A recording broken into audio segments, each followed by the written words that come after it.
Iran যেন Phoenix পাখি, হাজার হুমকি, পশ্চিমাদের শক্তি, কোনো কিছুতেই ইরানকে বাগে আনা একেবারে অসম্ভব ব্যাপার। ফিলিস্তিনে যখন আবারও বর্বরতা চালিয়েছে ইসরায়েল, আরব বিশ্বের অনেকের তখন নিন্দা জানানোর বিবেকটুকু পর্যন্ত জাগেনি। ঠিক তখনই প্রথম প্রতিরোধটা আসে ইরানের বলয়ের এক শক্তির কাছ থেকেই। ইয়েমেনের প্রতিরোধ আন্দোলন তো ইরানি আদর্শেই উজ্জীবিত, যাদের মিসাইলে কেঁপে উঠেছিল ইসরায়েল। ইয়েমেনের পাশাপাশি গাজা এবং লেবানন থেকেও ইসরায়েলের দিকে ছুটে আসছে মিসাইল ঝড়। ইয়েমেনের প্রতিরোধ গোষ্ঠীর ব্যাপারে ভীত সন্ত্রস্ত মার্কিন প্রেসিডেন্ট ডোনাল্ড ট্রাম্প ইরানকে হুঁশিয়ারি দিয়ে বলেছেন, এই সংগঠনের যে কোনো হামলার জন্য ইরান দায়ী থাকবে।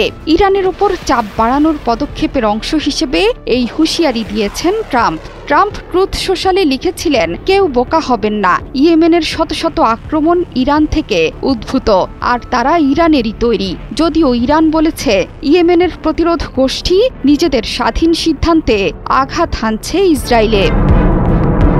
ইয়েমেন ছাড়াও প্রতিরোধ গড়ে তুলেছে ফিলিস্তিনের স্বাধীনতাকামী সংগঠন, এবং লেবানন থেকেও ইসরায়েলের দিকে ছুটে গেছে মিসাইল বৃষ্টি। চারদিকে ইসরায়েলকে ঘিরে ধরেছে ইরানের প্রক্সি বাহিনী। ফিলিস্তিন যে একা নয় সেটি বারবার প্রমাণ করে দিচ্ছে এক্সিস অফ রেজিস্ট্যান্স। সবচেয়ে বেশি আঘাত হানছে ইয়েমেনের এক্সিস অফ রেজিস্ট্যান্স। 48 ঘণ্টায় অন্তত 3 বার ইসরায়েলে ক্ষেপণাস্ত্র হামলা চালিয়েছে তারা। তৃতীয় দফায় প্যালেস্টাইন 2 হাইপারসনিক ক্ষেপণাস্ত্র দিয়ে হামলা চালিয়েছে সংগঠনটি, যেটি আঘাত হেনেছে ইসরায়েলের তেল আবিবের কাছের বেন গুরিয়ন বিমানবন্দরে। শুক্রবার রাতে ইসরায়েলি সেনাবাহিনী জানায়, তারা ইয়েমেন থেকে ছোড়া একটি ক্ষেপণাস্ত্র ভূপাতিত করেছে, যা ইসরায়েলি ভূখণ্ডে প্রবেশের আগেই ধ্বংস করা হয়।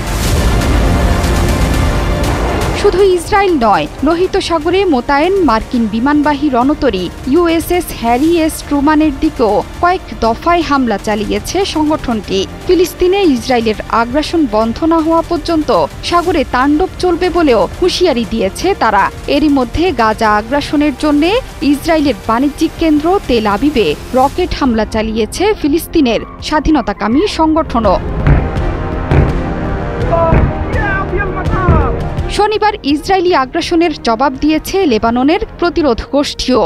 ইসরায়েলের দিকে 5টি রকেট ছুড়েছে সংগঠনটি। এরই মধ্যে রকেট হামলার জবাব দেওয়ার হুঁশিয়ারি উচ্চারণ করেছে ইসরায়েল, যা শুনে উদ্বিগ্ন লেবাননের প্রধানমন্ত্রী নওয়াব সালাম বিবৃতি দিয়ে বলেছেন, লেবানন নতুন এক যুদ্ধের দ্বার প্রান্তে দাঁড়িয়ে আছে। দেশের দক্ষিণে সামরিক নিরাপত্তা বলয় গড়ে তুলতে ব্যবস্থা গ্রহণের ওপর জোর দিয়েছেন তিনি। জোহরা চৌধুরী, সেতু, 71।